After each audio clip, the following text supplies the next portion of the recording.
Hello friends, I am CA Praveen Mahajan और आज हम सीए फाइनल एसएफएम का नवंबर 22 के पेपर का सॉल्यूशन डिस्कस करेंगे। Practical portion. पहली बात तो ये पेपर कैसा था। आई वुड से पेपर बड़ा सिंपल आया था।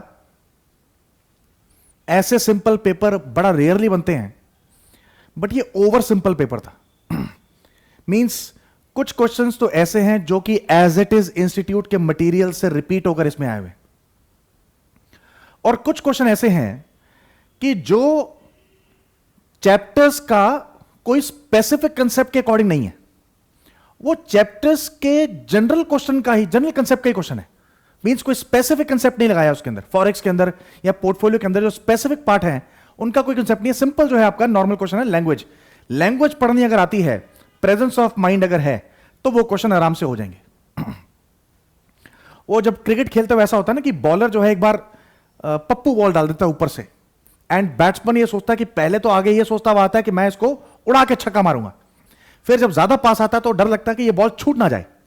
फिर वो कहता है कि जो है जोर से मार के चौके पे निकाल देता हूं। बट क्या होता है कि वो डबल माइंडेड में आके वो बॉल छूट जाती है एंड सीधा विकेट्स पे जाके क्रिकेटर बोल्ड हो जाता है। तो ये पेपर उस टाइप का पेपर है। ज्यादा दिमाग इसके अंदर लगना नहीं, कोई नया कंसेप्ट आया नहीं वहां।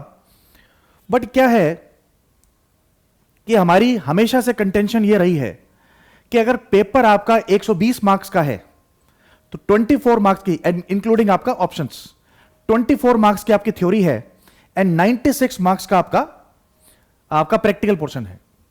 तो जनरली हमारी कंटेंशन ये रहती है कि डेरिवेटिव, फॉरेक्स, मर्जर, पोर्टफोलियो, ये 4 चैप्टर जो है आपका 96 के प्रैक्टिकल पोर्शन में से 60 to 75 मार्क्स की वेटेज नॉर्मली होती है। अब पूरे कोर्स के अंदर इन 4 चैप्टर्स को करने के बाद कॉन्फिडेंस भी एसी की वजह से आता है, और पेपर में भी ज्यादा वेटेज इन्हीं चैप्टर्स की है। इस पेपर में टोटल 96 में से 56 मार्क्स का practical portion derivative, forex, merger, portfolio के अंदर से आया। मींस अभी भी वेटेज मोर देन 50 ही है 96 में से। नॉर्मली में हम ये कहते हैं कि 60 to 75 होता है, इस बार 56 मार्क्स का आया। बट पॉइंट इज दिस, जो बाकी भी आया है आपका 16 मार्क्स का आपका बॉन्ड आया है, एंड वो भी सिंपल क्वेश्चन। कोई आपका जैसे आपका रिडेम्पशन ऑफ बॉन्ड या आपका जो है रिप्लेसमेंट ऑफ बॉन्ड का कोई कंसेप्ट नहीं आया, या ड्यूरेशन ऑफ बॉन्ड का कोई टेक्निकल क्वेश्चन नहीं आया। सिंपल आपके बॉन्ड का क्वेश्चन की लैंग्वेज अगर पढ़नी आती है तो वो आपका क्वेश्चन नॉर्मल आया हुआ है। म्यूचुअल फंड 8 मार्क्स का, आपका डिविडेंड सिंपल सा कंसेप्ट 8 मार्क्स का, एंड आपका जो है वैल्यूएशन रिपीटेड क्वेश्चन 8 मार्क्स का। तो ये जनरल पेपर जो है ओवरऑल सिंपल है, बट क्वेश्चन की लैंग्वेज पे आप फोकस करें। तो हम इसको स्टार्ट करेंगे। पहला क्वेश्चन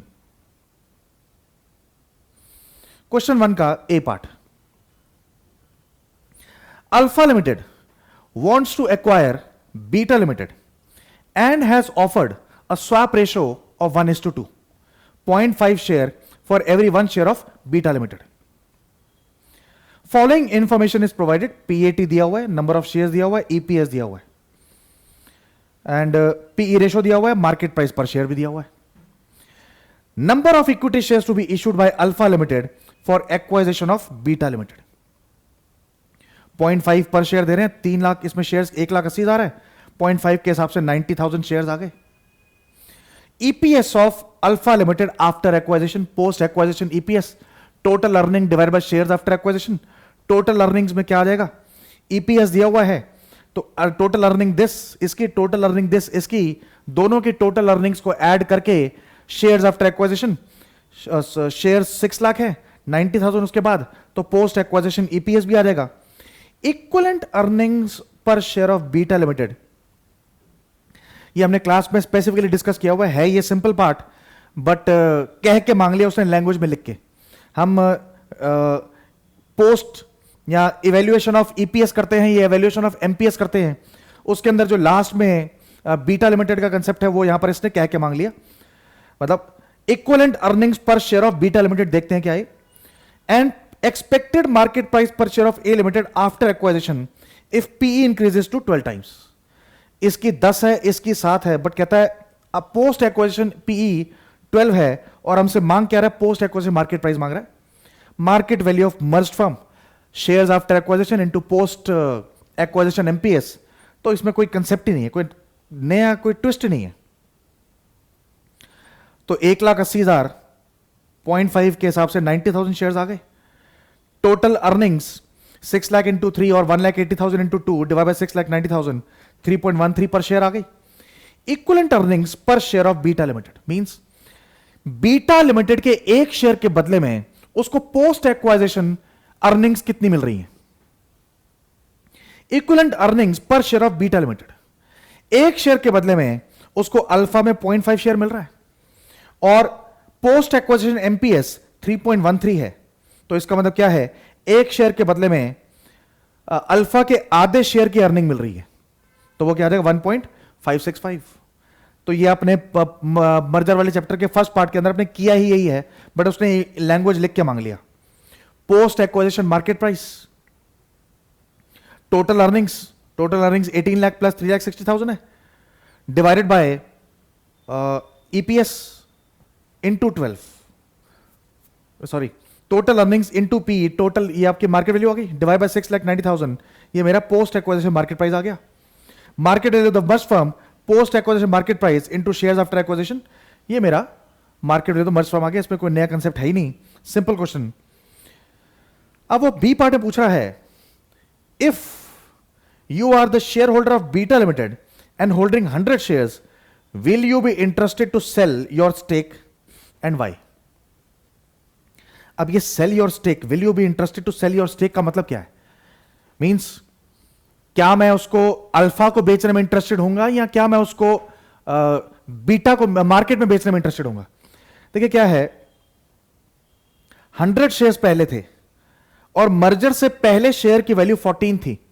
इसका मतलब मर्जर से पहले मेरे शेयर्स 1400 के थे और मर्जर के बाद पोस्ट एक्वाइजेशन एमपीएस वो 37.57 आई है और एक शेयर के बदले में आधा शेयर मिल रहा है अल्फा का. तो देखिए मर्जर से पहले 100 शेयर्स की वैल्यू 1400 है और मर्जर के बाद 100 शेयर के बदले में 50 शेयर मिले अल्फा के अंदर 1878.5 की वैल्यू है. तो इसका मतलब मर्जर के बाद 478.5 की मेरी वेल्थ बढ़ी. तो इसका मतलब क्या है, मैं मार्केट में नहीं बेचूंगा, मैं अल्फा को ही बेचूंगा. Wealth of shareholder of Beta Limited is increased after acquisition by Alpha Limited. So shareholder holding shares of Beta Limited should not sell his shares in the market as value of shares received in consideration of acquisition limited is higher. Stake in Beta Limited should be transferred to Alpha. Wealth बढ़ रही है, तो ये simple सा concept है. Repeated question, कोई नया point नहीं है इसके अंदर.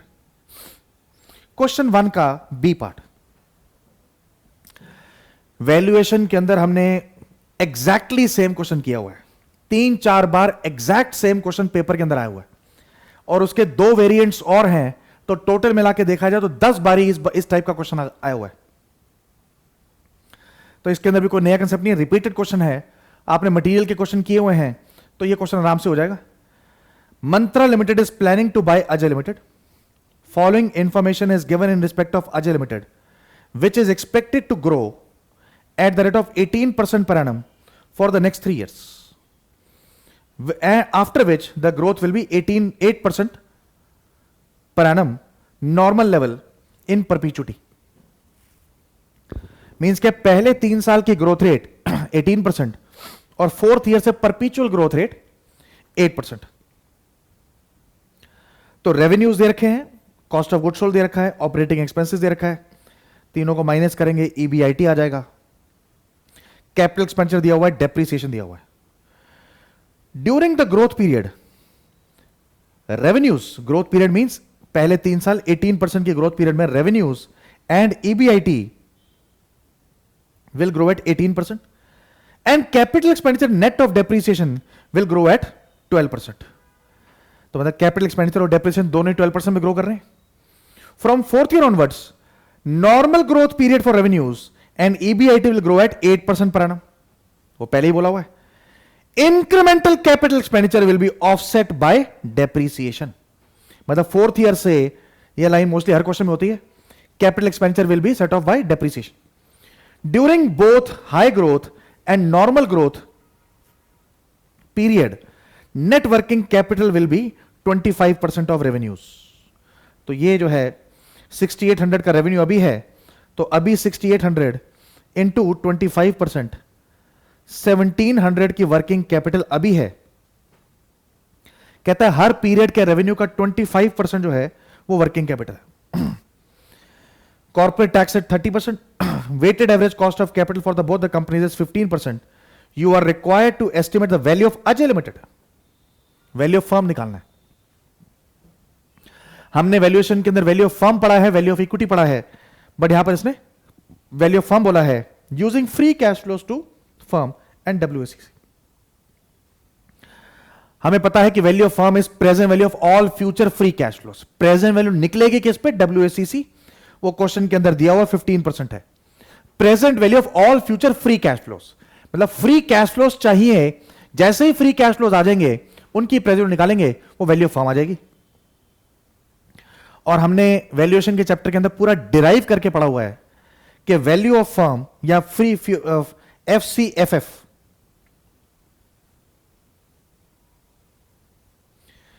Future free cash flows of firm, वो कैसे निकलते हैं? PAT minus cash required for new project. हमने डिराइव किया हुआ है PAT minus capex minus depreciation and plus change in working capital. ये free cash flows, future free cash flows of firm है। अब यहां पर मुझे जीरो पीरियड का दिया हुआ है एंड पहले 3 साल का ग्रोथ रेट 18% है, उसके बाद 8% है, और हर कंपोनेंट का मुझे ग्रोथ रेट दे रखा है। तो ईबीआईटी मैंने डायरेक्टली निकाल दिया, revenues minus cost of good sold minus operating expenses. आप टेबल के अंदर उसको डाल के दिखा सकते हैं। पहले साल का 18% है, फिर उसका फर्दर 18%, फिर उसका फर्दर 18% एंड फर्दर 8%। फिर ईएटी, ये ईबीआईटी है। ईएटी 30% टैक्स माइनस करने के बाद भी आएगा। मैंने टाइम बचा लिया अपना, मैंने डायरेक्टली 70% कर दिया, ये मेरा ईएटी आ गया। अब देखिए, अगर मैं ये ब्रैकेट खोल दूंगा तो क्या आ जाएगा? PAT minus capital expenditure plus depreciation and minus change in working capital. तो मैंने क्या किया? ईएटी मेरा आ गया, इसमें मैंने प्लस डेप्रीसिएशन कर दिया। डेप्रीसिएशन क्या कह रहा है? 12% से बढ़ रहा है। पहले साल का डेप्रीसिएशन 600 है, तो 600 इंटू 1.12 672, और 672 इंटू 1.12 753। चेक कर लीजिए, 672 इंटू 1.12 753 आ रहा है। मैंने अप्रोक्सीमेट कर दिया, पॉइंट्स पे ले सकते हैं 2 डेसिमल प्लेस तक। एंड ये फर्दर, और फोर्थ पीरियड में कह रहा है कि additional depreciation will be net off by capital expenditure, तो यहां पर ये आएगा नहीं। कैपिटल एक्सपेंडिचर के बारे में क्या कह रहा है? वो भी 12% से बढ़ रहा है, तो 750 पहले साल का है इंटू 1.12, ये 840 आ गया। ये माइनस हो जाएंगे, यहां पर ये नहीं आएगा because capital expenditure will be net off by depreciation in the fourth year, तो वो दोनों इक्वल हो जाएंगे। और चेंज इन वर्किंग कैपिटल, कहता है वर्किंग कैपिटल, देखिए पहले साल का जीरो पीरियड के अंदर 6800 का 25% 1700 है। यहां पर क्या होगा? 6800 का पहले 18% अब इंक्रीज करेंगे, उसका 25% निकालेंगे, माइनस 1700, ये मेरा 306 का एडिशनल वर्किंग कैपिटल आ गया। ऐसे ही बाकी सबका भी निकलेगा। यहां पर निकालते हुए चेक करेंगे कि यहां पर रेवेन्यू ग्रो 12% पे हो रहा है। वर्किंग आप अपने हिसाब से पूरी करेंगे। फ्री कैश फ्लोज आगे 1095, 1303, 1548 एंड 2136। ये मेरा परपीचुअल है। तो value of firm is present value of all free cash flows of firm, ये लाइन मेंशन कर देंगे। एंड 15% हमारी कॉस्ट ऑफ कैपिटल है, 15% पे मेरा ये निकलेगा पहले साल का 1095 1303 एंड ये ग्रोथ रेट के साथ परपीचुअल हो रहा है तो 2136। अगर ये ग्रोथ रेट ना होती तो 0.15 आता, बट ग्रोथ रेट है तो 0.08। इसका लॉजिक हमने देखा हुआ सारा। ये बेसिक चीजें हैं जो कि बड़े क्वेश्चंस का पार्ट बन जाती है, बट पेपर के अंदर बैठे हुए ना वहां पर लास्ट मोमेंट में तंग करती हैं। ये मेरा परपीचुअल फ्री कैश फ्लोज की प्रेजेंट वैल्यू, और प्रेजेंट वैल्यू हमेशा जिस साल में पहली अमाउंट मिली है उसके बिगनिंग में आती है, तो फोर्थ ईयर के एंड से मिलना शुरू हो रहा है, तो ये present value third year fourth year beginning में आएगी, मींस थर्ड ईयर एंड। तो फैक्टर्स आ गए, प्रेजेंट वैल्यू आ गई 23,034। तो वैल्यू ऑफ फर्म इज 23,034। कोई नया कंसेप्ट नहीं है, सिंपल क्वेश्चन। क्वेश्चन 2 का ए पार्ट, मैंने बताया था कि इस पेपर के अंदर ऐसे क्वेश्चंस हैं कि जो कि किसी गिवन चैप्टर के स्पेसिफिक कंसेप्ट का क्वेश्चन नहीं है, जनरल क्वेश्चन है। आप लैंग्वेज पढ़ेंगे एंड वो क्वेश्चन हो जाएंगे। क्वेश्चन 2 का बी, क्वेश्चन 3 का बी, क्वेश्चन 4 का बी, क्वेश्चन 5 का ए एंड क्वेश्चन 6 का ए। तो आप देखो 1 2 3 4 5 क्वेश्चंस जो हैं वो आपके जनरल क्वेश्चंस हैं। 8 मार्क्स के हिसाब से 5 8 40 मार्क्स का पेपर जो है वो जनरल पेपर है।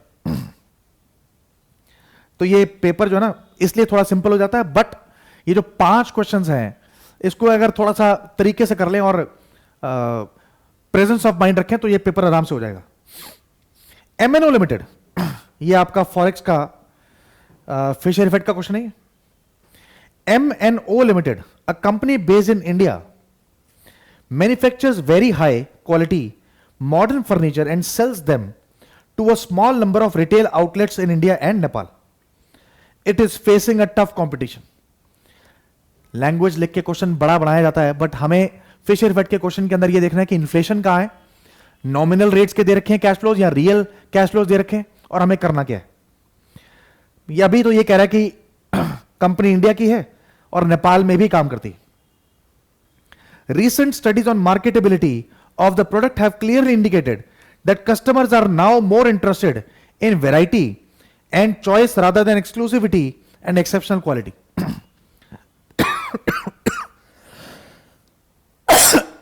Sorry, बातें हो रही हैं। Since the cost of quality of wood in India is very high, the company is reviewing the proposal for import of wood in bulk from the Nepalese buyer. क्या बोल रहा है? Estimate of the net Indian rupee and Nepalese currency cash flows in nominal terms for this proposal is shown below. Nominal terms. तो Nepalese currency के cash flows and Indian currency के cash flows ये हमें दे रखे हैं। ये cash outflow है, ये कैश आउटफ्लो है, बाकी सारे कैश इनफ्लोज है इंडिया और नेपाल के। Following information is relevant. MNO limited evaluates the investment by using discount rate of 11%. All Nepalese customers are invoiced to Indian rupee at the forward rate and discounted at Indian rate.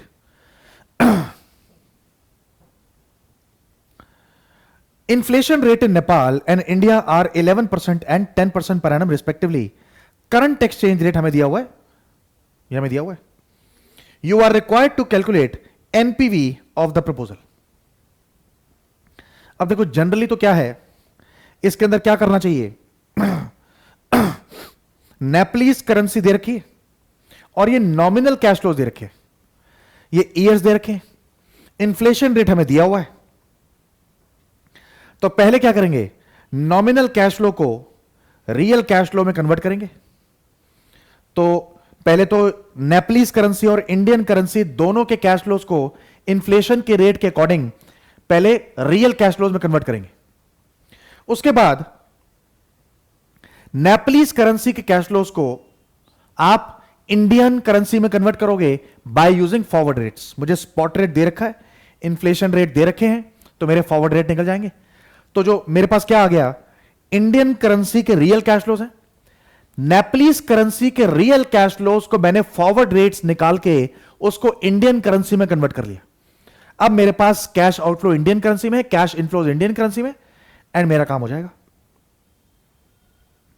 तो मुझे cash flows दे रखे हैं nominal cash flows मुझे Nepalese currency के दे रखे हैं, और inflation in Nepal 11% है, मैंने उसके हिसाब से रियल नेपालीज कैश फ्लोज निकाल ली। नॉमिनल रुपी के कैश फ्लोज मुझे दे रखे हैं, और 10% इन्फ्लेशन रेट इंडिया के अंदर है, मैंने रियल कैश फ्लोज इंडिया के अंदर निकाल लिए।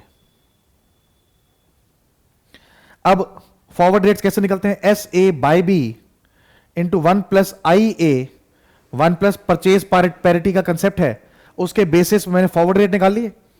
1.65 का मुझे स्पॉट रेट दे रखा है, 1.65 का मुझे स्पॉट रेट दे रखा है। तो 1.65 और ये ऊपर बेस करेंसी का इन्फ्लेशन रेट आता है 1.11 बाय 1.10, ये पहले साल का, और इसके बेसिस पे दूसरे साल का, इसके बेसिस पे तीसरे साल का, इसके बेसिस पे चौथे साल का, एंड इसके बेसिस पे पांचवें साल का। मेरे फॉरवर्ड रेट्स आ गए। जो मैंने रियल नेपलीज कैश फ्लोज निकाले थे उसको मैंने फॉरवर्ड रेट्स के हिसाब से मैंने रुपी में कन्वर्ट कर दिया। अब मेरे सारे कैश फ्लोज रियल रुपी में आ गए। तो टोटल कैश फ्लोज मेरे ये हैं, नेपलीज कैश फ्लोज और Indian cash flows, real cash flows. ये नेपलीज कैश फ्लोज जो इंडिया में कन्वर्ट कर दिया, और ये Indian cash flows, total cash flows ये आ गए। पीरियड है और फैक्टर मेरा 11% पे है, ये मेरे फैक्टर्स आ गए, प्रेजेंट वैल्यू आ गई, तो मेरी एनपीवी 11.083 ये आ गई। इसने मेरे से एनपीवी मांगी थी। तो ये भी सिंपल क्वेश्चन है, कोई नया पॉइंट नहीं है इसके अंदर, बिल्कुल बेसिक है। फिर क्वेश्चन 2 का बी, ये फॉरेक्स का क्वेश्चन तो है। मैंने बताया कि फॉरेक्स का कोई कंसेप्ट नहीं लगा इसके अंदर कि आप कहें फॉरवर्ड मार्केट हेज, या आपका मनी मार्केट हेज, या आपका इंटरेस्ट रेट पैरिटी, या आपका फिशर इफेक्ट है, या कोई आर्बिट्रेज, तो ये कोई कंसेप्ट नहीं लगा यहां पर। कहता following two way quotes appear in the foreign exchange market, spot rate दे रखा है एंड 2 मंथ्स का स्प्रेड दे रखा है। You are required to calculate 2 months forward rate. अब ये इंक्रीज हो रहा है, तो इंक्रीज हो रहा है तो आप ऐड करेंगे। 2 मंथ फॉरवर्ड रेट निकालना है पहला पार्ट, तो 74 और 74.25 ये मेरे स्प्रेड दे रखा है, एंड फॉरवर्ड रेट आ गया 2 months forward rate. How many US dollars should firm sell to get 10 lakh in the spot market and after 2 months? बताएं, ये क्वेश्चन है। 10 लाख रुपए चाहिए आज या 2 महीने बाद, तो बताएं कि कितने डॉलर हाथ में होने चाहिए। बट पॉइंट इज दिस, यहां पर देखिए इसका मतलब क्या है, यूएस डॉलर कितने सेल करें, तो डॉलर सेल करना है। यहां पर दुकान जो है रुपी बाय डॉलर की लगी है स्पॉट के हिसाब से, इसका मतलब मैंने डॉलर सेल करना है, मैंने डॉलर सेल करना है, बैंक ने डॉलर बाय करना है, तो स्पॉट रेट बिड रेट लगेगा। तो 10 लाख बाय 74, 10 लाख बाय 74, इसका मतलब इतने डॉलर मैंने सेल करने हैं, एंड 2 मंथ्स में मेरा जो है फिर वहां पर भी बिड रेट लगेगा 75, तो 13,333.33 ये मेरे डॉलर आ गए। तो इसमें कोई कंसेप्ट तो नहीं है, जनरल कोटेशंस का यूसेज है।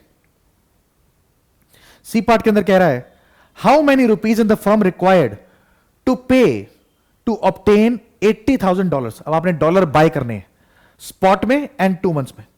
अब डॉलर बाय करने हैं, दुकान डॉलर की लगी है, मैंने डॉलर बाय करना है, बैंक ने डॉलर सेल करना है, तो आस्क रेट लगेगा। तो स्पॉट में 74.25 एंड 2 मंथ्स में 75.5, इसके हिसाब से ये निकल जाएगा 80,000 इंटू 74.25 एंड 80,000 इंटू 76.5, इतने मैंने रुपये मुझे चाहिए $80,000 बाय करने के लिए स्पॉट में या फॉरवर्ड में, कोई कंसेप्ट नहीं है।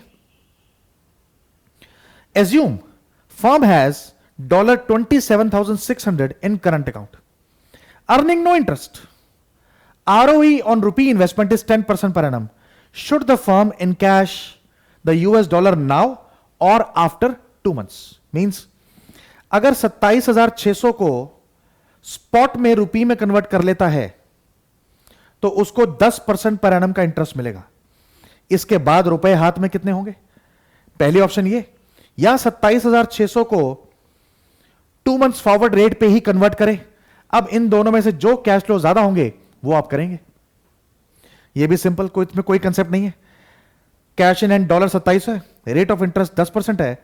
अगर फर्म आज कन्वर्ट कर ले, $27,600 बेचेंगे, अगर ये डॉलर बेचेगा, बैंक डॉलर खरीदेगा, तो इसका मतलब क्या है, बिड रेट लगेगा। स्पॉट रेट में 27,674 के हिसाब से इतना रुपया मिला, 2 महीने का 10% का इतना इंटरेस्ट मिला, तो cash in and after 2 months rupees इतने हाथ में आ गए, 20,76,440। बट अगर कन्वर्ट करता है 75 पे, तो 27,600 इंटू 75 इतने हाथ में होंगे। तो अगर आज कन्वर्ट करता है स्पॉट पे, तो 20,76,000, नहीं तो 20,70,000। तो यहां पर क्या आएगा, since rupee received after 2 months is higher, so dollar should be converted in to rupee now and should be deposited at 10%। तो मेरा कहना है, मैं आपको बार बार क्या कह रहा था इसके अंदर, कि फॉरेक्स का क्वेश्चन है, बट फॉरेक्स के किसी स्पेसिफिक कंसेप्ट का क्वेश्चन नहीं है, जनरल कोटेशंस का क्वेश्चन है। फिर क्वेश्चन 3 का ए, ये हमारे देखिए क्या ना, आजकल इनका क्या हिसाब हो गया है कि डेरिवेटिव के अंदर आपके पार्ट्स हैं। पहला पार्ट आपका ऑप्शंस का पार्ट है। ऑप्शंस के अंदर आपके वैल्यूएशन ऑफ ऑप्शंस के जो है क्या नाम है, आपके 5 मॉडल हैं। उसके बाद आपके फ्यूचर्स है, value of futures. Value of futures general, dividend के साथ और डिविडेंड यील्ड के साथ, इसके अंदर मल्टीपल वेरिएशंस हो जाते हैं। एंड जो लास्ट पार्ट है वो आपका हेज थ्रू इंडेक्स फ्यूचर्स है। ज्यादातर क्वेश्चंस जो है वो हेज थ्रू इंडेक्स फ्यूचर्स के अंदर से आते हैं, बाकी कभी कभार value of futures and value of options के अंदर से आ जाता है। तो ये value hedge through index futures के इतने रिपीटेड क्वेश्चंस हैं और इतने वैरायटी ऑफ क्वेश्चंस हैं कि अगर पास्ट एग्जामिनेशंस के क्वेश्चंस और मटेरियल, आईसीआई के मटेरियल के क्वेश्चंस कर लिए जाएं, तो जो है कोई नया कंसेप्ट इसके अंदर बन नहीं रहा है और अभी बनाया भी नहीं। रिपीटेड क्वेश्चन पेपर के अंदर आया हुआ है। मेरे हिसाब से सिर्फ एक ये 5th पार्ट इसके समझने की जरूरत है, क्योंकि इंस्टीट्यूट के मटेरियल के अंदर इसकी एक्सप्लेनेशन बड़े अजीब सी दे रखी है। हमारा कंसेप्ट हमेशा डेरिवेटिव के अंदर एक ही चलता है, उसी कंसेप्ट के अकॉर्डिंग आपको सारे आंसर समझ आने शुरू हो जाएंगे। कोई भी आउट ऑफ द वे अगर आप जाएंगे तो वो थोड़ा सा ना पजल्ड आउट हो जाता है और क्वेश्चन समझ आने में डिफिकल्ट हो जाती है और जेस्टेशन पीरियड थोड़ा लंबा हो जाता है और टाइम वेस्ट होता है। तो कंसेप्ट पे ध्यान देंगे। मटेरियल के अंदर ये क्वेश्चन 2% राइज इन निफ्टी के हिसाब से आया हुआ है, इस पेपर के अंदर 1% दिया हुआ है। तो इसका सोल्यूशन में सिर्फ इसलिए देख रहे हैं तरीके से क्योंकि हमने ये पार्ट समझना है। ये पार्ट समझाने वाले भी इंस्टीट्यूट के मटेरियल के अकॉर्डिंग ऐसे ऐसे ही कर देते हैं और लास्ट के अंदर तक जो है स्टूडेंट का दिमाग क्लास में तो चल नहीं रहा होता, तो वो चलते फिरते में समझा देते हैं और बच्चे को लगता है कि मुझे समझ नहीं आया, उसने तो समझाया होगा, मींस फैकल्टी ने तो समझाया होगा। तो अब देखें कि हम जनरल अपने जो है बेसिक फॉर्मेट के अकॉर्डिंग इसका सोल्यूशन देखेंगे। Details of long term portfolio of shares of an investor is as below. Number of shares दे रखे हैं, मार्केट प्राइस पर शेयर दिया हुआ है और बीटा दिया हुआ है। Investor thinks that the risk of portfolio is very high and wants to reduce the portfolio beta to 0.91। तो पहले पोर्टफोलियो बीटा पता होना चाहिए, तब देखेंगे कि रिड्यूस कहां से रिड्यूस करना है 0.91 पे, बट कैसे रिड्यूस करना है। He is considering below mentioned alternative strategies. Dispose a part of his existing portfolio to acquire risk-free securities. Means जो ये पोर्टफोलियो है, इस पोर्टफोलियो का पार्ट डिस्पोज करना है और रिस्क फ्री सिक्योरिटीज उतने की लेकर आनी है। Take appropriate position in Nifty futures which are currently traded at 16,250। Nifty futures की वैल्यू में दे रखी है 16,250 and each Nifty points is worth ₹100। इसका मतलब क्या है, 100 निफ्टी का एक कॉन्ट्रैक्ट है। You are required to determine portfolio beta. Portfolio beta निकालना है। हमें नंबर ऑफ शेयर्स दे रखा है, मार्केट प्राइस ऑफ शेयर्स दे रखा है, वैल्यू हमें पता लग गई, वैल्यू इनटू बीटा क्या हो जाएगा, ये वैल्यू इनटू बीटा आ गई। पोर्टफोलियो मेरा जो है 5,000 का है एंड वैल्यू इनटू बीटा 6,500, तो 1.3 मेरा पोर्टफोलियो बीटा आ गया। Value of risk free securities to be acquired. Value of risk free securities to be acquired कहता है कि अभी 1.3 का बीटा है, यह आपने 0.91 पर लेकर आना है और कुछ रिस्की सिक्योरिटीज को निकालना है और रिस्क फ्री सिक्योरिटीज को लेकर आना है। मुझे पता है beta of portfolio is weighted average of beta of each security in portfolio. Weight of risky security into beta of risky security plus weight of risk free into beta of risk free. ये मुझे total 0.91 चाहिए. तो risky securities total 5000 की है and risky securities का beta 1.3 है. मुझे देखना है कि 0.91 के लिए मुझे रिस्की सिक्योरिटीज कितनी रखनी है. वो मैंने मान लिया x है. तो x बाय 5000 ये मेरा वेट ऑफ रिस्की पोर्टफोलियो हो गया 0.91 के लिए, और 5000 माइनस x बाय 5000 ये मेरी रिस्क फ्री सिक्योरिटीज हो गई. और बीटा ऑफ रिस्क फ्री 0 होता है, तो मैंने इसको किया तो x जो है 3500 लाख का आ गया. तो इसका मतलब ये रिस्की सिक्योरिटीज हैं. तो रिस्क फ्री सिक्योरिटीज 5000 में से 3500 माइनस करेंगे 1500 लाख का आ जाएगा. कोई नया कंसेप्ट नहीं है, 50 बार ये क्वेश्चन आपने कर रखे हैं. Number of shares each company to be disposed of. आपके पास 5000 शेयर्स का पोर्टफोलियो पहले था, 5000 रुपए का शेयर्स पहले थे. अब आप कह रहे हो आपने 3500 के रखने हैं, इसका मतलब 1500 डिस्पोज करने हैं. तो 1500 अगर आपने टोटल में डिस्पोज करने हैं तो कौन सी कंपनी के कितने कितने डिस्पोज करने हैं वो आपने निकालना है. तो वैल्यू जो है KLM टोटल 5000 में से 1500 डिस्पोज करना है. तो 1500 में से कितना करना है, 450 का, 900 एंड 150. मार्केट प्राइस दे रखा है सबका. तो नंबर ऑफ शेयर्स डिस्पोज आ गए, nothing new. Number of Nifty contracts to be bought और सोल्ड. अगर आपने बीटा 1.3 से 0.91 पे करना है तो कितने Nifty contracts to be bought और सोल्ड. ये हमने कंसेप्ट पढ़ा हुआ है डेरिवेटिव के अंदर कि प्रॉफिट अगर कमाना है तो दो मार्केट चाहिए. एक मार्केट में परचेज का एक्शन, दूसरी मार्केट में सेल का एक्शन. दो रूल होते हैं प्रॉफिट कमाने के. पहला रूल दो मार्केट चाहिए, और दूसरा रूल एक मार्केट में परचेज है तो दूसरी मार्केट में सेल है. ये प्रॉफिट कमाने के हैं. लॉस बचाना भी तो प्रॉफिट कमाना ही होता है. तो लॉस हेजिंग अगर कर रहे हैं तो लॉस बचा रहे हैं, लॉस बचा रहे हैं, हेजिंग कर रहे हैं, प्रॉफिट कमा रहे हैं. तो एक मार्केट में परचेज, दूसरी मार्केट में सेल. पोर्टफोलियो मार्केट में, स्पॉट मार्केट में मैंने पोर्टफोलियो बाय किया हुआ है, तो इसका फ्यूचर मार्केट में फ्यूचर सेल करेंगे. यहां पर कहता है कि number of Nifty contracts to be bought और सोल्ड. इसे ये नहीं बताया कि करना क्या है, यह हमें बताने की क्या करना है. पोर्टफोलियो अगर रिड्यूस करना है, बीटा अगर रिड्यूस करना है, तो इसका मतलब आपको पोर्टफोलियो निफ्टी फ्यूचर सेल करने पड़ेंगे. If beta is to be reduced by using Nifty futures, since beta is to be reduced, so opposite action is to be taken in index futures. Means spot में portfolio buy किया है तो index futures में sell करना है. Since portfolio is purchased, so Nifty futures are to be sold. Generally ये आपने फॉर्मूले से कर रखे होते हैं, बट फॉर्मूले जो है लास्ट में रिवाइज करने पड़ जाते हैं, तो हमने जनरल कंसेप्ट से कर रखा है. Value of portfolio into beta to be reduced. Beta to be reduced मेरा ये है 5000 इंटू 0.39, 950 लाख, 1950 लाख. इतने का पोर्टफोलियो आपने निफ्टी फ्यूचर्स आपने सेल करने हैं. इसमें बहुत टाइम लगाया हमने क्लास में. नंबर ऑफ निफ्टी 16,250 का आज एक निफ्टी फ्यूचर है, तो इसका 12,000 निफ्टी आपने सेल करनी है. एक कॉन्ट्रैक्ट 100 यूनिट्स का है तो 120 कॉन्ट्रैक्ट आपने सेल करने हैं. तो ये भी सिंपल. मेन जो पार्ट है वो ये है, value of portfolio beta for 1% rise in Nifty. Nifty बढ़ रही है मतलब मार्केट बढ़ रही है. अगर आप हमारा नॉर्मल फॉर्मेट देखें तो नॉर्मल फॉर्मेट क्या होता है, पोर्टफोलियो परचेज्ड ऐसे होता है. क्वेश्चन में दिया होता है कि पोर्टफोलियो इतने से बढ़ गया या शेयर मार्केट इतने से बढ़ गई, तो हम कहते हैं कि पोर्टफोलियो सेल इतना, तो ये मेरा लॉस या प्रॉफिट आता है, या अगर मार्केट बढ़ी है या गिरी है. अब कहता है शेयर्स इतने से बड़े हैं, तो हम निकालते हैं कि निफ्टी मार्केट कितने से बड़ी होगी या गिरी होगी. तो फिर हम करते हैं निफ्टी सोल्ड इतने का एंड निफ्टी बाय इतने का, तो ये मेरा यहां पर प्रॉफिट या लॉस आता है.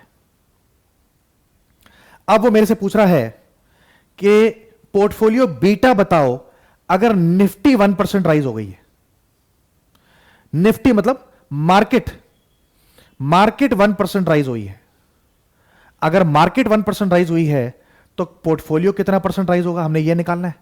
मार्केट का बीटा 1 होता है, तो 1 बीटा के लिए 1% राइज हुई है, तो हमने ये देखना है कि 1.3 बीटा के लिए कितना राइज होगा मार्केट। अभी तो पोर्टफोलियो का बीटा 1.3 है ना, तो हमें ये निकालना है। तो हम अपने जनरल कंसेप्ट के हिसाब से जा रहे हैं। उसने पूछा कि अगर 1% राइज इन निफ्टी हुआ है तो पोर्टफोलियो बीटा कितना होगा, मुझे ये बताओ। तो अगर 1% राइज इन निफ्टी लिखा है, पहले हम अपने नॉर्मल फॉर्मेट के अकॉर्डिंग चलते हैं। निफ्टी सेल कितने का किया आपने? निफ्टी 1950 लाख का आपने सेल किया, और कहता है 1% राइज इन निफ्टी हो गया, तो निफ्टी फ्यूचर बाय करके, पहले सेल किया था तो बाय करके मार्केट से एग्जिट करेंगे, तो इसका मतलब loss of on Nifty futures मेरा 19.5 लाख का आ गया।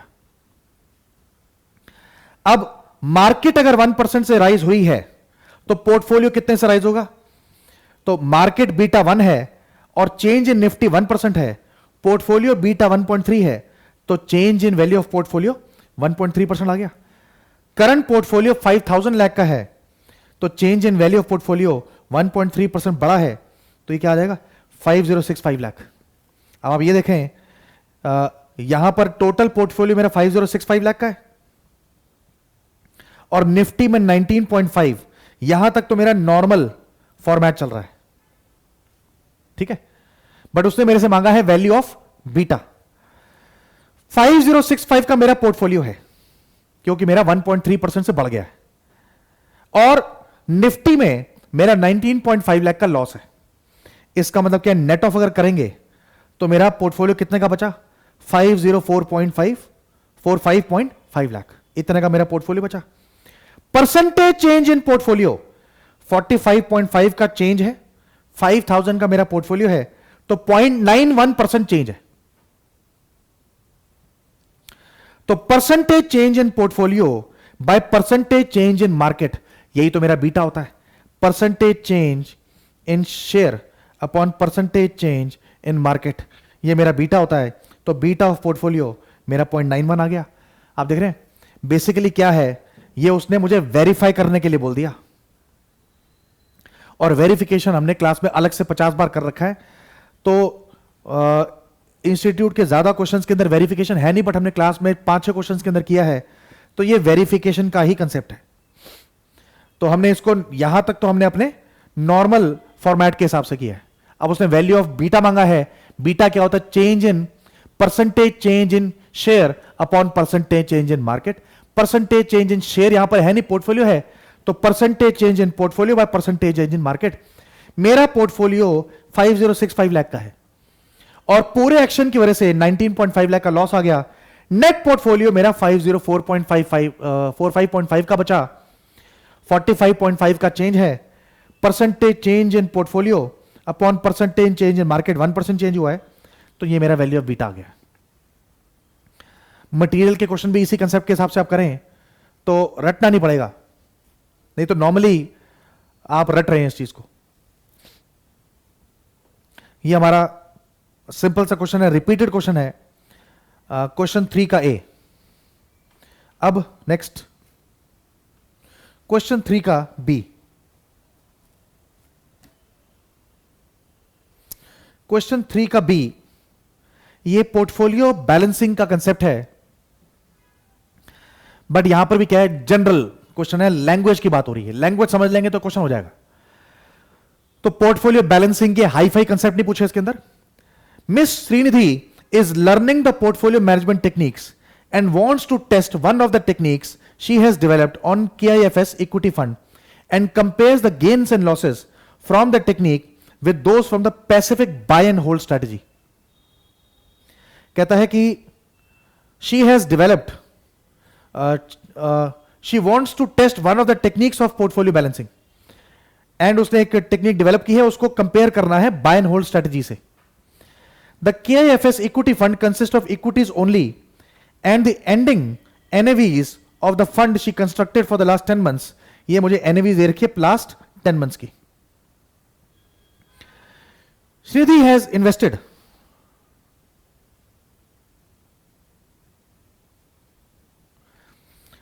invested a notional amount of 5 lakhs equally in the equity fund and conservative portfolio of bonds in the beginning of January 22।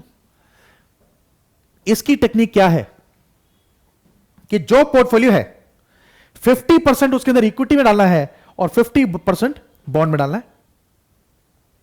Total portfolio was being rebalanced each time the NAV of the fund increased और decreased by 15%। मतलब NAV of the fund अगर 15% increase या decrease होता है तो rebalancing चलेगी। Rebalancing का मतलब यह है कि 50-50 करना है उसको compare to the NAV of the previous month. There is no income earned from the conservative portfolio during the period, means bond से कोई रिटर्न नहीं आया, देयर इज नो टैक्सेशन।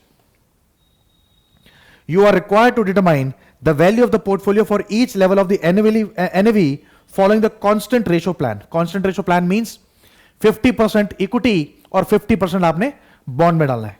ये ऊपर ही दिया हुआ constant ratio, नाम इन्होंने खुद दे दिया। जनवरी में जब NAV 100 की थी,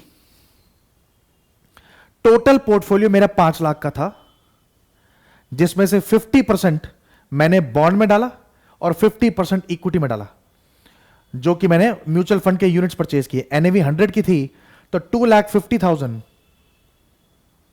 डिवाइडेड बाय 100, इसका मतलब मेरे पास 2,500 यूनिट्स है जनवरी में। फरवरी में एनएवी 78 हो गई। अब ये देखिए 22% का चेंज है, इसका मतलब 15% से ज्यादा है, इसका मतलब रीबैलेंसिंग करनी पड़ेगी। तो 78 है तो इसका मतलब अभी 2,500 मेरे पास यूनिट्स हैं और 78 की वैल्यू हो गई, तो इसका मतलब 1,95,000 का मेरा इक्विटी के पोर्टफोलियो की मेरी वैल्यू है और बॉन्ड मेरा 2,50,000 का है। मेरा टोटल पोर्टफोलियो 4,45,000 का है, जिसमें से 50% इक्विटी के अंदर होना चाहिए और 50% बॉन्ड के अंदर। अब क्योंकि 15% से ज्यादा गिरा है तो इसका अंदर रीबैलेंसिंग करनी पड़ेगी। तो 4,45,000 डिवाइड बाय 2, तो मेरा 2,22,500 एंड 2,22,500 इक्विटी और उसमें दोनों में जाएगा। और इक्विटी का एनएवी 78 है तो 2,22,500 डिवाइडेड बाय 78, इसका मतलब मेरे पास 2,852.56 यूनिट्स होने चाहिए। मेरे पास अभी 2,500 यूनिट्स हैं, इसका 352.56 यूनिट्स मुझे और बाय करने हैं। ये मेरा रीबैलेंसिंग हो गया। मार्च में 92 है। अब 78 से 92, ये भी 15% से ज्यादा है। 92 माइनस 78 करेंगे, उसको डिवाइड बाय 78 करेंगे, परसेंटेज निकालेंगे, ये भी 15% से ज्यादा है। तो इस दिन मेरे 92 की वैल्यू है और मेरे पास यूनिट्स 2,852.56 है, तो 2,852.56 इंटू 92, ये मेरे पोर्टफोलियो की वैल्यू आ गई। और मेरे बॉन्ड्स तो 2,22,500 थे, टोटल पोर्टफोलियो 4,849.35.6, और यहां पर 15% से ज्यादा बढ़ रहा है तो ये फिर रीबैलेंसिंग करना पड़ेगा, डिवाइड बाय 2 कर देंगे तो रीबैलेंसिंग में ये आ गया। और इसका मतलब मेरे इतने यूनिट्स वैल्यू होने चाहिए। 92 का है तो 2,424,67.76 डिवाइडेड बाय 92, मेरे पास इतने यूनिट्स होने चाहिए, बट मेरे पास 282.56 यूनिट्स हैं, तो इसके अंदर इतने यूनिट्स मुझे सेल करने हैं। अब 86 है, 92 से 86 है, तो ये 15% से ज्यादा इंक्रीज डिक्रीज नहीं है। ये डिक्रीज हो रहा है तो डिक्रीज नहीं है 15% ज्यादा, तो यहां पर रीबैलेंसिंग नहीं करेंगे। तो यूनिट्स मेरे पास 2635.52 है, तो यहां पर क्या रहेगा 2635.52 इंटू 86, ये मेरा अभी पोर्टफोलियो है और मेरे बॉन्ड्स इतने के हैं, टोटल मेरा ये आ गया। और यहां पर क्योंकि 15% नहीं है तो रीबैलेंसिंग रिक्वायर्ड नहीं है, तो मेरे यूनिट्स इतने ही रहेंगे।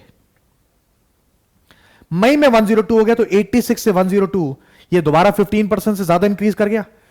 यहां पर 2635.52 इंटू 102, तो ये मेरा पोर्टफोलियो आ गया म्यूचुअल फंड का, एंड ये मेरे बॉन्ड्स हैं। टोटल पोर्टफोलियो ये है, और सिंस 15% से ज्यादा इंक्रीज है तो मुझे रीबैलेंसिंग करनी पड़ेगी, डिवाइड बाय 2 करेंगे तो ये मेरा टोटल इक्वल आ गया। दिस डिवाइडेड बाय 102, ये मेरे पास इतने यूनिट्स होने चाहिए, 2506 और मेरे पास 2635 के यूनिट्स हैं, तो इतने यूनिट्स मुझे सेल करने पड़ेंगे। ऐसे ही 102 से 98 डिक्रीज हुआ बट 15% नहीं हुआ, तो 2506.33 इंटू 98, ये मेरी वैल्यू आ गई। बॉन्ड्स मेरे इतने ही है और ये मेरे टोटल पोर्टफोलियो की वैल्यू, इन दोनों का टोटल, क्योंकि 15% नहीं है तो ये इतने यूनिट्स रहेंगे।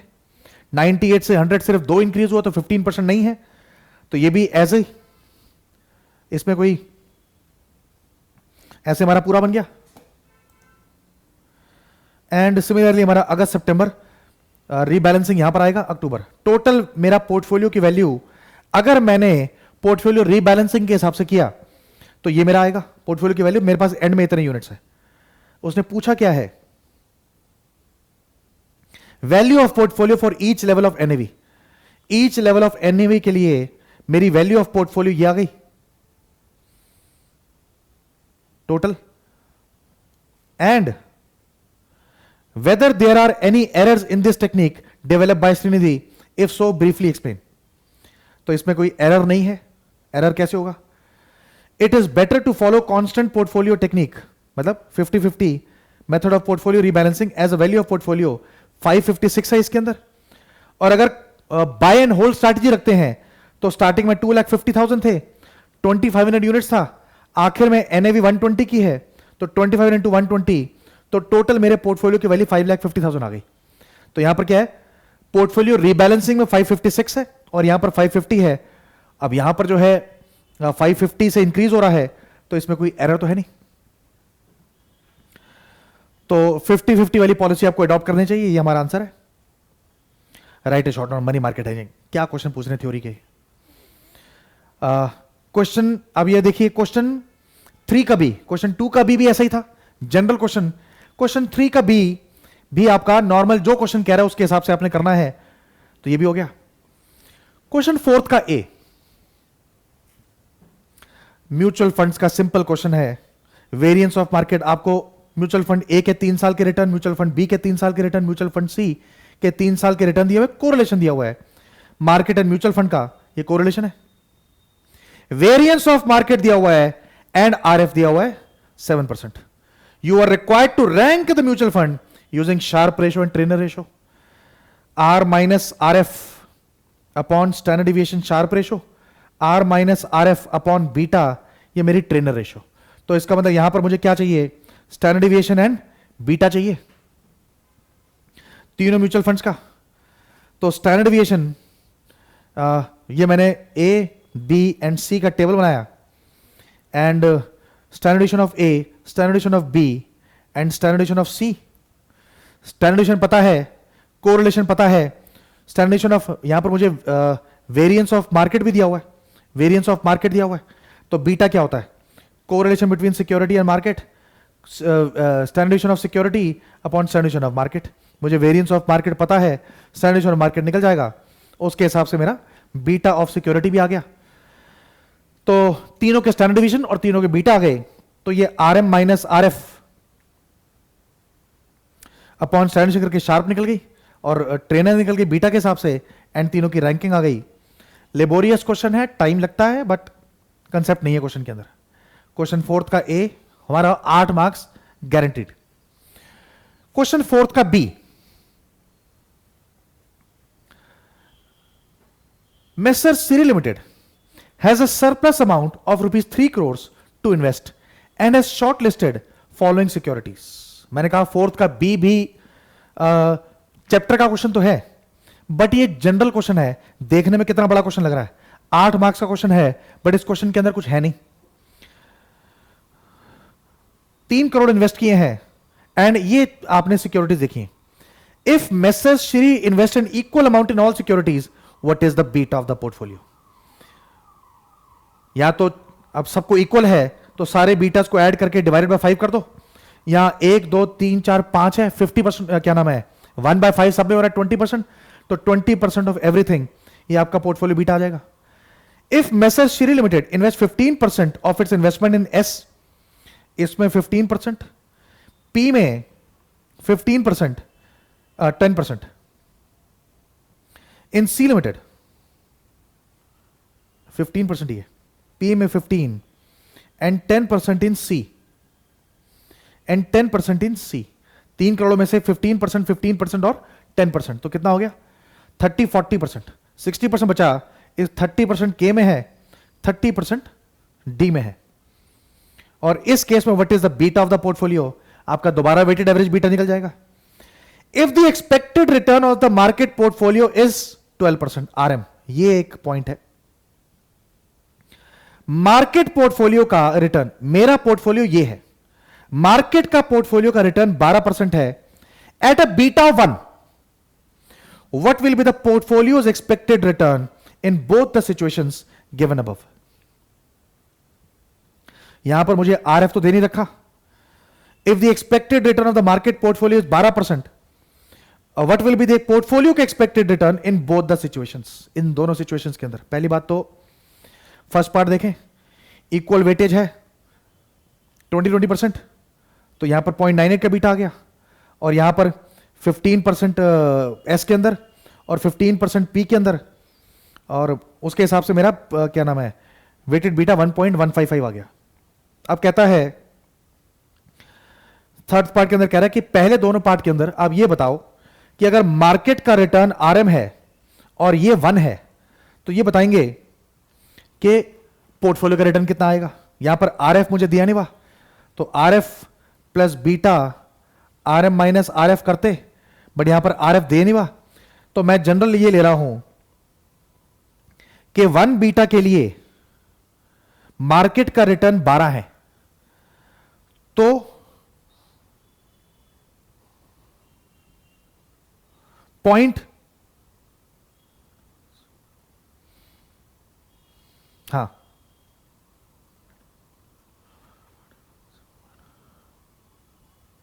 0.98 के बीटा के लिए कितना रिटर्न आएगा, तो 0.98 इंटू 12, 11.76%।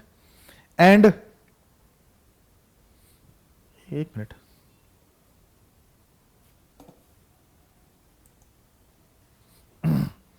ये 0.98 बीटा है। Return of portfolio for 0.98 beta, 1 beta के लिए अगर 12 का रिटर्न है तो 0.9 बीटा के लिए कितना रिटर्न आएगा, यूनिटी मेथड। और 1 बीटा के लिए अगर 12 का रिटर्न है तो 1.155 के लिए कितने का रिटर्न आएगा, यूनिटरी मेथड। उसके बाद क्या पूछ रहा है, if the company changes its policy to invest in any 3 securities with a minimum 20% in each of these securities, each of these 3 securities, to diversify risk, you are required to you are requested to advise the company to have a right mix of securities to maximize the return in the following 2 scenarios and also calculate the expected return। कहता है कि 3 securities में invest करना है। Total securities है कितनी, 1 2 3 4 5 securities हैं। कहता है 5 सिक्योरिटीज में से आपने 3 सिक्योरिटीज में इन्वेस्ट करना है इन 2 सिनेरियोज के अंदर। तो आप कौन सी सिक्योरिटीज में इन्वेस्ट करेंगे to maximise the return. Bull phase के अंदर मार्केट का रिटर्न 10% है। अब देखिए बुल फेज का मतलब क्या होता है कि मार्केट बढ़ रही है, इसका मतलब क्या है शेयर प्राइस बढ़ रहा है, इसका मतलब क्या है रिटर्न बढ़ रहा है।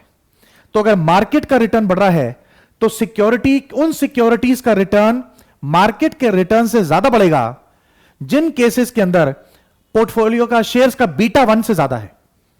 तो इसका मतलब क्या, बुल फेज के अंदर मैं डी में इन्वेस्ट करूंगा, जिनका बीटा सबसे ज्यादा है उसमें इन्वेस्ट करूंगा, डी में इन्वेस्ट करूंगा, और एस में इन्वेस्ट करूंगा, और के में इन्वेस्ट करूंगा। अब जिसका बीटा सबसे ज्यादा है उसमें सबसे ज्यादा इन्वेस्टमेंट होगी। कहता है 20% minimum in each of this security, तो 20% तो तीनों में जाएगा और सबसे ज्यादा इसमें जाएगा, तो रिमेनिंग 40% भी डी में जाएगा क्योंकि सबसे ज्यादा बीटा इसका है। तो डी में 60% और के और एस में 20%। तो के और एस में 20% और डी में 60%। बीटा ऑफ पोर्टफोलियो वेट्स के अकॉर्डिंग निकाल लिया और रिटर्न ऑफ पोर्टफोलियो मैंने निकाल लिया मार्केट। फिर वही बात आ गई कि 1 बीटा का रिटर्न है 10%, क्योंकि कहता है मार्केट रिटर्न 10% है, तो 1.7 के बीटा के लिए कितना रिटर्न आएगा? 17%। और बियर फेस में कहता है, बियर फेस में मार्केट का रिटर्न -5% है। देखिए बियर फेस में क्या होगा, बियर फेस में मार्केट गिर रही है, शेयर प्राइस गिर रहे हैं, रिटर्न गिर रहे हैं।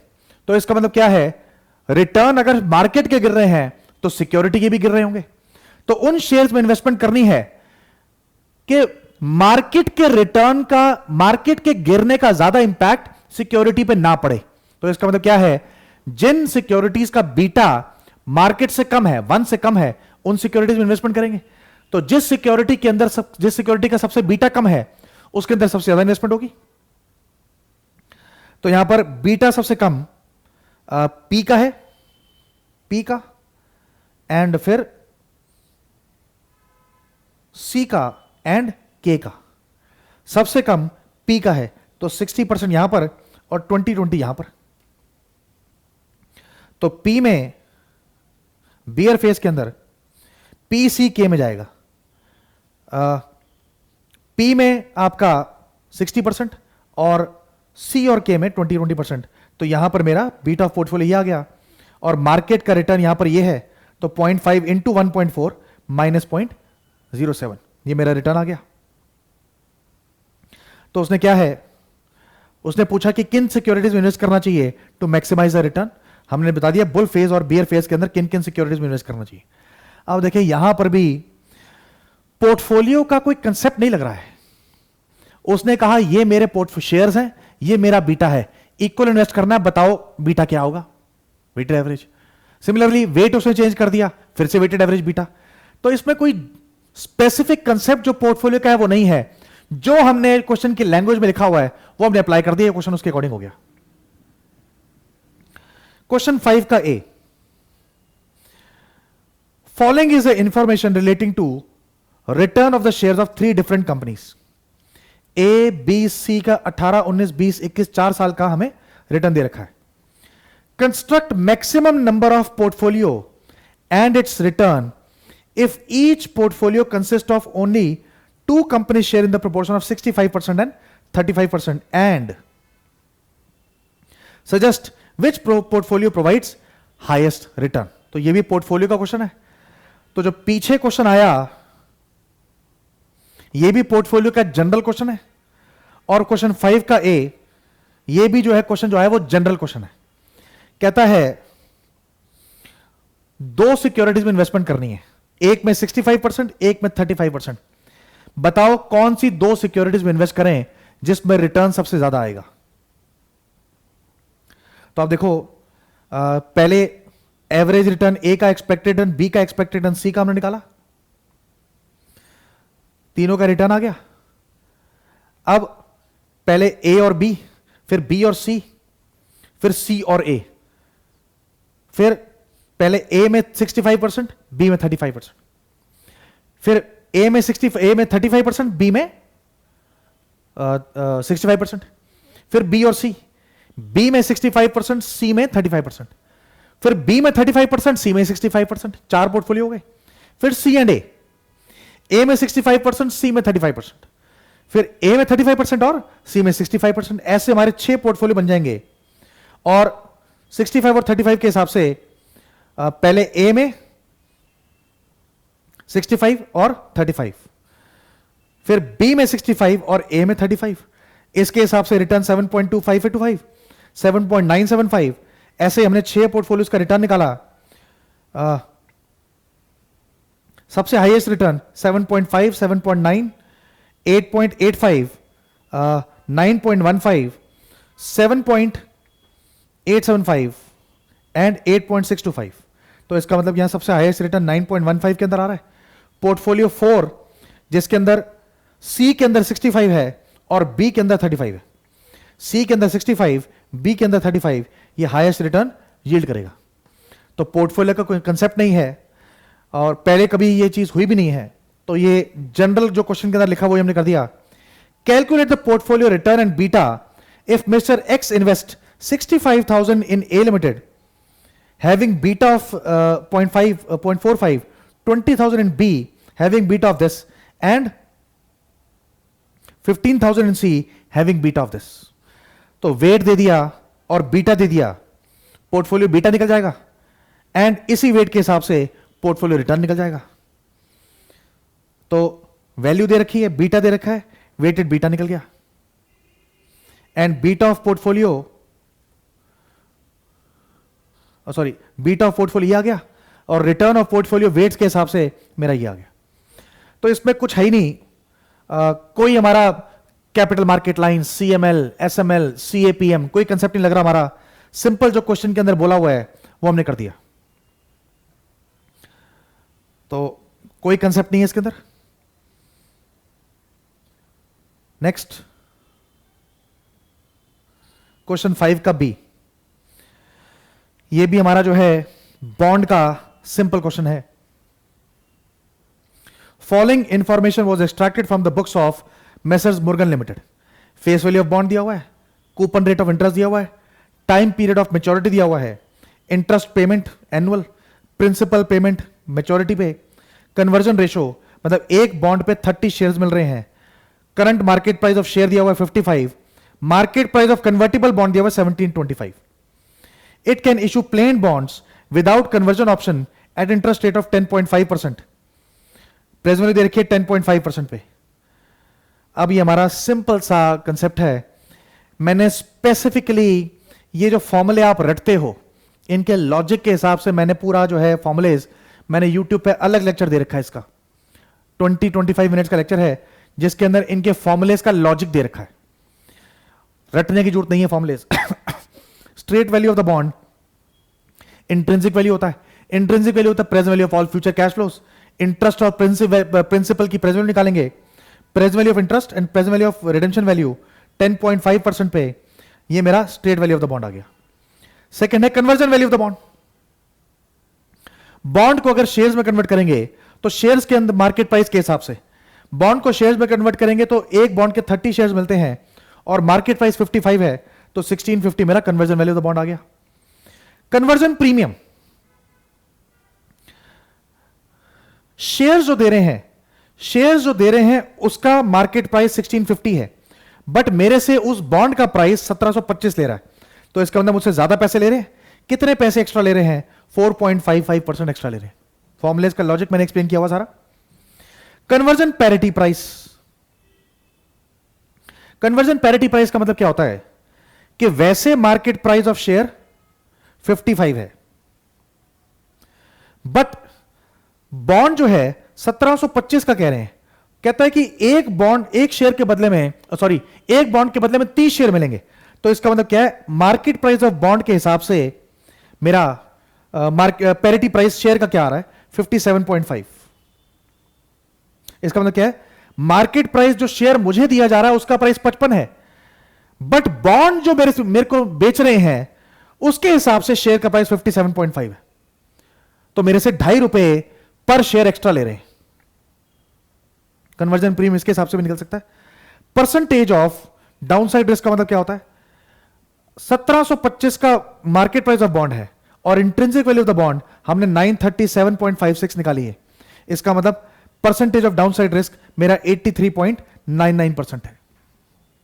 इसका भी लॉजिक हमने एक्सप्लेन किया हुआ सारा, यूट्यूब पे लेक्चर देखेंगे आपको सारा मिल जाएगा। और अगर आपको इस सोल्यूशन का पीडीएफ चाहिए तो जो नीचे नंबर लिखा हुआ उसमें अगर आप व्हाट्सएप करेंगे तो आपका इसका पीडीएफ आपको मिल जाएगा। क्वेश्चन 5 का बी भी हो गया, सिंपल क्वेश्चन है, कोई कंसेप्ट है ही नहीं इसके अंदर। Mister X wants to invest, question 6 का A, mister X wants to invest 1 lakh in the 7 years 8% bonds in the market, face value 100 दी हुई है, which were issued 2 years ago। 1 lakh invest करना है in 7 years 8% bond in the market जिसकी face value 100 है। 1 lakh invest करना है 8% बॉन्ड्स में जो 2 साल पहले इशू हुआ था। You are required to advise him what is the maximum price of the bonds to be paid in the following scenarios. If mister X is expecting 9% return on the bonds, तो 9% का return है और इसका coupon rate 8% है। Expected price expected return 9% है but actual return 8% है, तो face value से कम का वैल्यू आएगा, कम का रिटर्न आएगा। तो जो भी रिटर्न मिलना है उसकी प्रेजेंट वैल्यू निकाल ली, तो present value of interest eight 9% and present value of redemption value of 9%, तो ये मेरा आ गया 96.12। ये मैं आज पे करूंगा 5 ईयर्स में, 5 साल पहले अगर मुझे ये बॉन्ड आज परचेज करना है, अगर एक्सपेक्टेड रिटर्न 9% का है। Mister X is expecting 7% minimum return, means expected return 7% है और कूपन रेट 8% है। एक्सपेक्टेड रिटर्न 7% है तो इसका मतलब ये हो गया कि डिमांड कम हो रही है और मिल ज्यादा रहा है, तो इसका मतलब मैं प्राइस उसका ज्यादा देने को तैयार हूं, तो 104 से ज्यादा का प्राइस आएगा इसका। अब इंटरेस्ट और रिडेम्पशन वैल्यू की 7% में निकालेंगे, तो ये 7% पे इंटरेस्ट की एंड हमने वैल्यू निकाली 5 साल की, क्योंकि 2 साल निकल चुके हैं, तो 100 से ज्यादा वैल्यू आ गई। फिर if the present rate of the similar bonds is 8.25%, ये क्वेश्चन जो है ना, इसमें भी बॉन्ड का कोई कंसेप्ट नहीं लग रहा है। अगर ये कह रहा है कि present rate of similar bonds is 8.25%, आपके बॉन्ड का कूपन रेट 8% है और सिमिलर बॉन्ड का 8.25 है, तो इसका मतलब आप भी 8.25 डिमांड करोगे, तो ये फर्स्ट पार्ट का ही तरह तो हो गया। इसका मतलब क्या है, एक्सपेक्टेशन ज्यादा की है, मिल कम रहा है, फिर से 100 का कम आएगा। तो इंटरेस्ट और रिडेम्पशन वैल्यू के 8.25% पे 5 साल की वैल्यू निकालेंगे, 100 से कम आ गई वैल्यू। और present rate of similar bonds is 7.75%, तो आप भी डिमांड 7.75 करेंगे, बट मिल 8 रहा है एक्चुअल, तो यहां पर क्या है, expected return is less than actual return. Demand आप कम की कर रहे हो बट मिल ज्यादा रहा है, तो अब 100 से ज्यादा देने को तैयार हो गए, तो 7.75% पे इंटरेस्ट और रिडेम्पशन वैल्यू की प्रेजेंट वैल्यू निकलेगी 5 साल की, तो 101 आ गया। 7.75% पे 101 आ गया, 100 से ज्यादा आ गया। अब क्या कहता है, if the bonds are available at par and 1% is transaction cost, what is the effective yield.